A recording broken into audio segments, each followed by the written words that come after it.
할렐루야. 우리 하나님을 찬양하는 일이 선함이여 찬송하는 일이 아름답고 마땅하도다.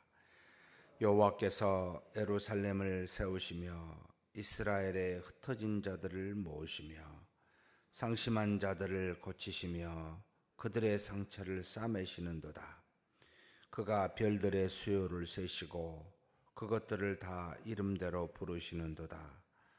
우리 주는 위대하시며 능력이 많으시며 그의 지혜가 무궁하시는도다.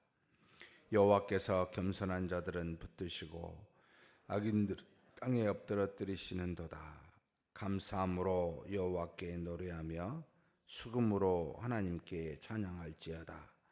그가 구름으로 하늘을 덮으시며 땅을 위하여 비를 준비하시며 산에 풀이 자라게 하시며 들짐승과 우는 까마귀 새끼에게 먹을 것을 주시는도다. 여호와는 말에 힘이 세다 하여 기뻐하지 아니하시며 사람의 다리가 악세다 하여 기뻐하지 아니하시고 여호와는 자기를 경외하는 자들과 그의 인자하심을 바라는 자들을 기뻐하시는도다.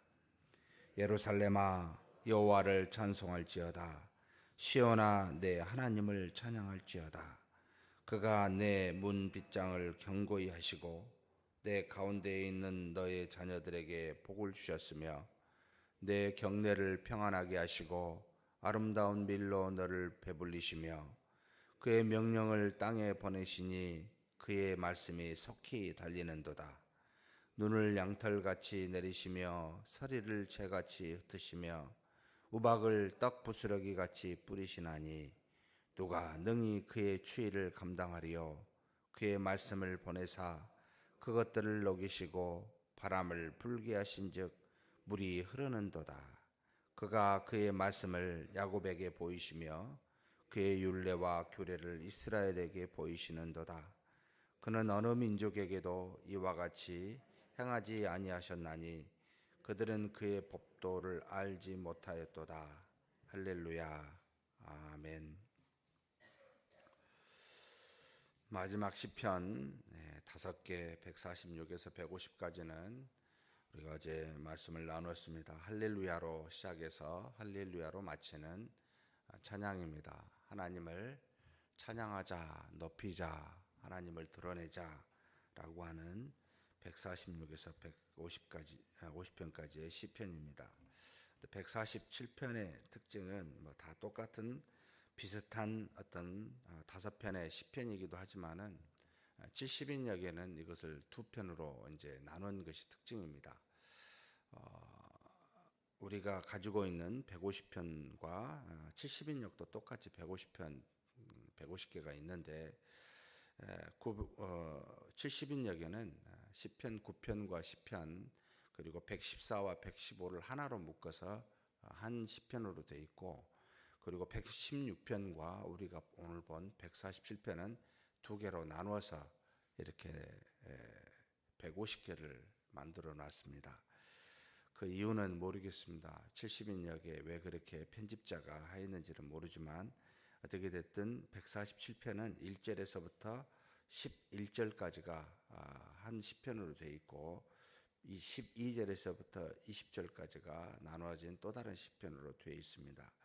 사실 147편 1절에서 11절까지와 하고 12절에서 20절은 구조가 너무나 비슷해서 굳이 나눌 이유는 없다라는 생각을 하게 하는 시편이기도 합니다. 먼저 1절에서부터 6절까지 말씀을 보면 하나님께서 택한 백성을 구원하시는 하나님이심을 보여주고 있습니다. 그 하나님을 찬송하는 것이지요. 하나님을 찬송하는 일이 선하다, 아름답고 마땅하다라고 말합니다. 이 땅에서 하나님이 택한 백성 또는 택한 자녀들이 하나님 앞에 찬송을 부르는 일, 하나님이 받으시기에 합당하고 하나님 보시기에 기뻐하시는, 좋아하시는 그와 같은 것이기에 여기 선하다라는 말을 썼고 그리고 아름답고 마땅하다라는 말을 썼습니다. 하나님이 지으신 만물 중에 가장 하나님을 닮은 존재가 사람이고 그리고 하나님을 닮았기에 가장 하나님처럼 이 땅에서 그 영광을 드러낼 수 있는 존재가 또 우리 사람입니다. 그래서 사람이 이 땅에서 가장 귀하게 할 수 있는 일이라면 하나님을 영화롭게 하는 건데, 어떻게 영화롭게 합니까? 라고 할 때는 그분으로 말미암아 즐거워하고 그분을 향하여 찬송하는 일이다라는 겁니다. 그래서 선하다, 아름답고 마땅하다, 하나님을 찬송하는 일을 그렇게 말하고 있습니다. 사랑하는 성도 여러분, 하나님의 자녀라는 증거를 무엇으로 우리가 드러냅니까? 라고 할 때는 정말 찬송입니다. 하나님을 그대로 높이는 겁니다.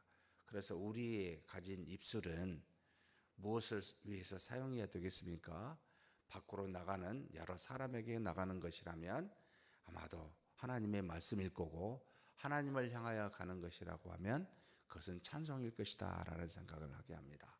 하나님이 우리에게 주신 이성은 하나님의 뜻을 분별하게 하시려고 주신 것이요, 하나님이 우리에게 주신 여러 가지 감정은 그것을, 그 하나님을 기뻐하고 즐거워하라고 주시는 것이다. 하나님 앞에서 하나님을 드러내는 것, 가장 하나님을 가까이 만든, 하나님과 가장 닮은 존재인 우리가 하나님을 드러내는 것이야말로 세상에서 가장 귀한 것이다 라는 것을 이 시편 기자인 시인은 먼저 우리에게 가르칩니다. 그러면서 예루살렘을 세우시고 이스라엘의 흩어진 자들을 모으시며, 또 흩어져 있는 자들이 모았을 때 그 모은 사람 중에 상심한 자를 고치고 또 그들의 상처를 싸매는도다. 하나님이 택하시고 택한 자를 모으시고 모은 자들의 아픔을 치료하시는 하나님, 전반적으로 크게 말하면 하나님이 택한 자녀와 백성들을 구원하시고 계시는 여러 과정들을 표현해 주고 있습니다. 하나님은 우리에게 찬송을 받으시기에 마땅하지만 그 하나님이 왜 그렇게 찬송을 받아야 됩니까? 라고 할 때는 택한 백성을 구원하고 계시는 하나님이시기 때문에 그렇습니다. 그냥 세우시고 흩어진 자를 모으실 뿐만 아니라 죄를 지었기에 하나님 앞에 상심하고 있을 때 고쳐주시고 그 상처를 싸매어 주시는 분이시다라는 겁니다. 그런데 그 하나님이 그냥 두리뭉실 대충 하시는 게 아니고, 하나님은 별들의 수요를 세시고 그 모든 별들에게 이름을 부르시는 분이시다. 무슨 뜻입니까? 우리 각자의 모든, 하나님의 택한 백성들의 모든 이름을 아시고 우리를 개별적으로 부르시사 하나님의 뜻으로 인도하고 계시는, 우리 각자에게는 각별한 하나님의 사랑을 받고 있는, 어쩌면 하나님의 사랑은 객관적으로 볼 때는 공평한데 우리가 주관적으로 볼 때는 특별합니다. 각자에게 맞는 하나님의 사랑을 베풀고 계시기 때문에 누구보다 다르게 남한테만 주시는 은혜가 있습니다. 근데 그 사랑은 모두에게 동일한 사랑을 베푸시는데 개개인으로 따져보면 너무나 특별합니다. 나한테만 해당이 되는 게 참 많습니다. 그래서 하나님은 마치 모든 별들의 수요를 세시고 각각의 별들의 이름을 다 알고 계시듯이 우리도 그렇게 알고 계시는 굉장히 친밀한 개인적인 하나님이시다임을 보여주고 있습니다. 그러면서 뭐라고 5절에 이야기합니까? 주는 위대하시며 능력이 많으시며 지혜가 무궁하시도다. 구원하시는 그 하나님, 백성들을 인도하시는 하나님을 가만히 살펴보니까 정말 인간으로서는 상상할 수 없는 위대함과 능력 많으심과 지혜가 무궁하심을 우리로 깨닫게 합니다.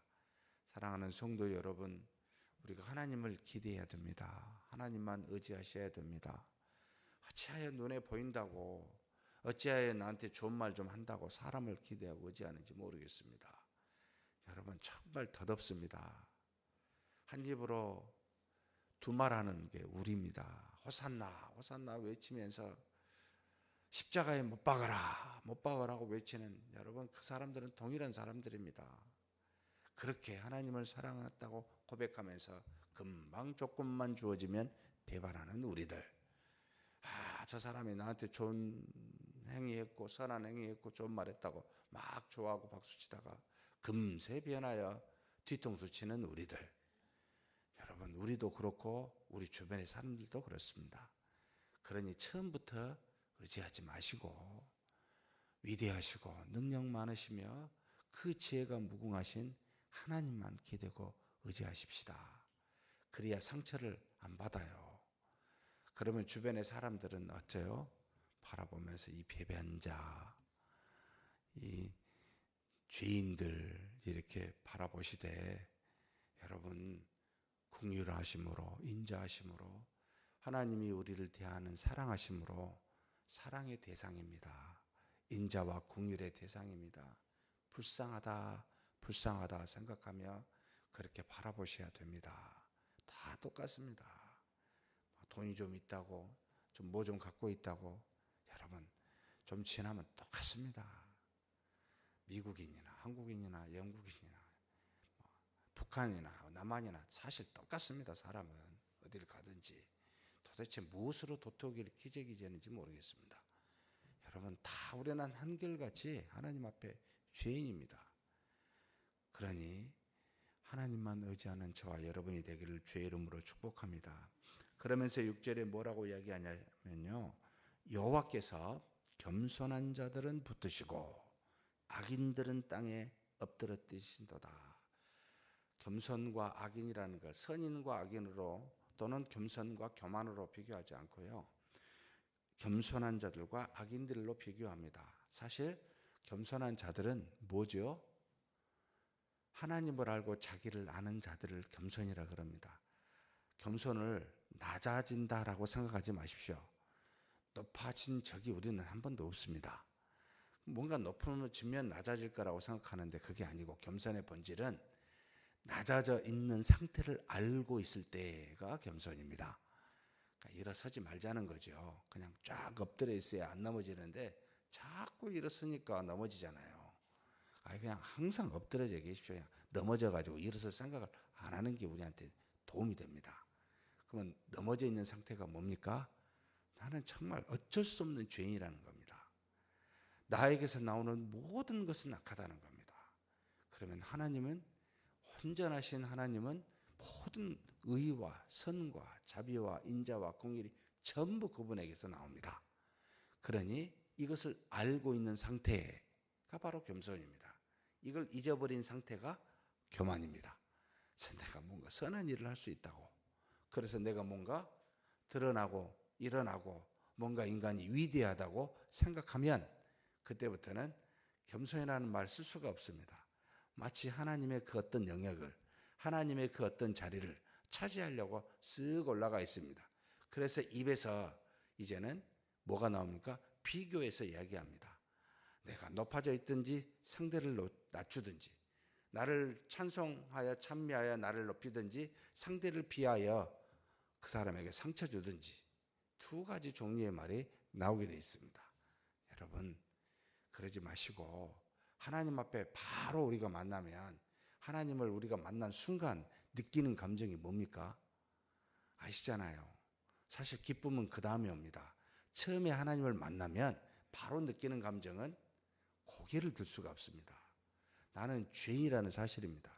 그래서 하나님을 처음 만나면 웃음부터 나오는 게 아니고 울음부터 나오고요, 울고 난 다음에 이 죄인을 사랑하사 구원하신 것에 대해서 감사하여 그제서야 기쁨이 나옵니다. 그제서야 웃음이 나옵니다. 이게 우리 본질이에요. 이걸 잊어버리면 교만이요, 알고 있으면 겸손입니다. 겸손한 자를 붙드시고 악인들은 땅에 엎드러뜨리십니다. 당연히 엎드러져 있는 존재이기 때문에 엎어져 버리게 하시는 거죠.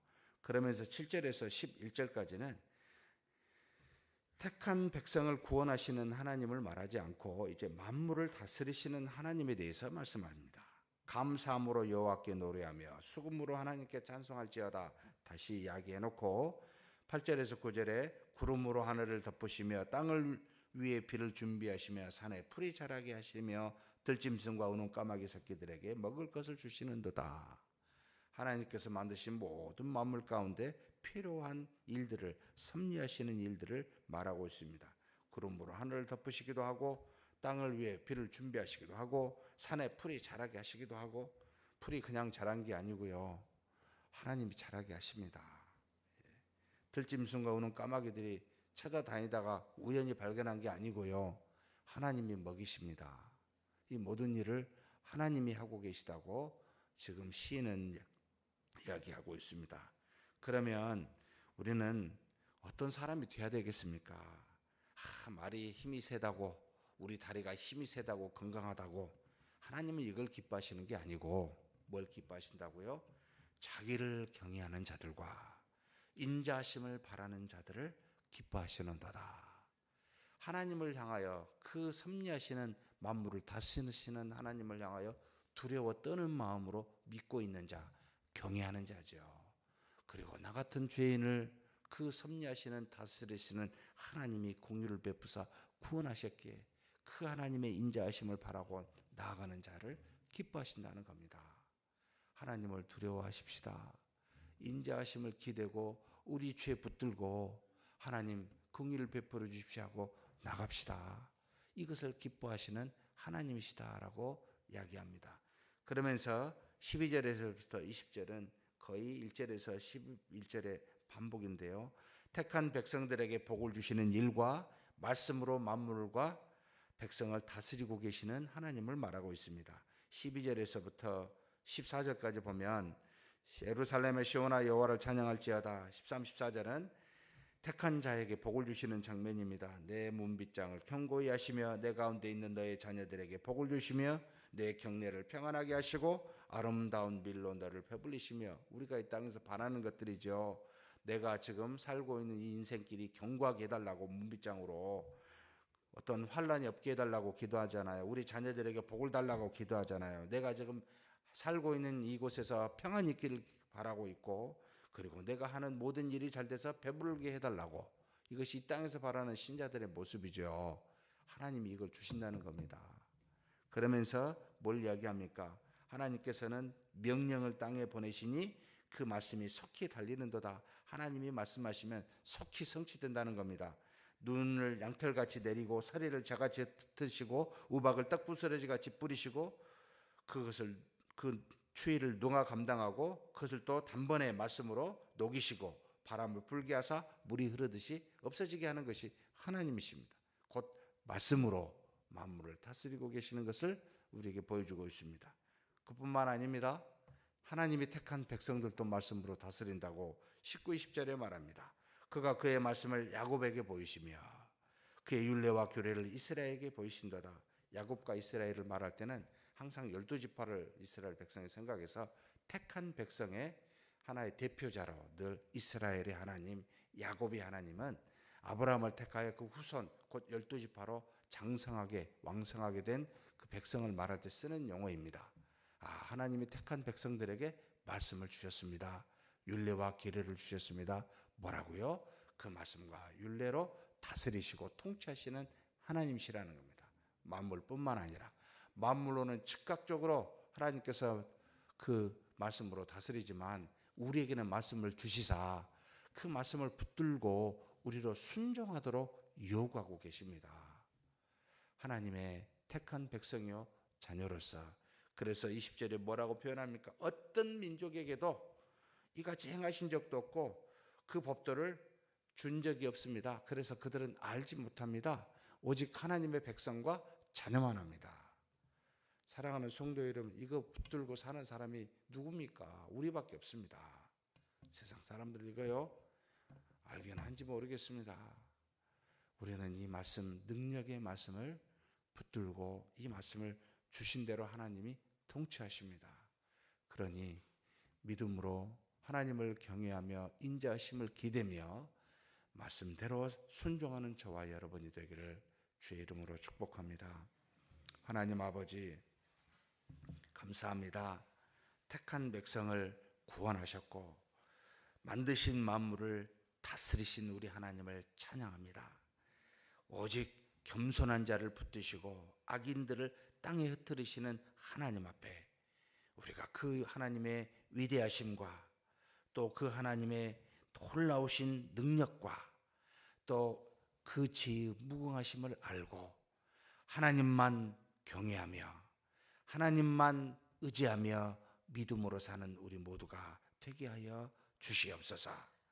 이 땅에 만물을 말씀으로 통치하시고 하나님의 택한 백성에게 율례와 법도와 그 말씀을 허락하여 주셨사오니 이제는 말씀을 갖고 믿는 자로서 말씀에 순종하며 사는 우리가 되게 또한 복내려 주시옵소서. 우리 주님 예수님의 이름으로 기도하옵나이다. 아멘.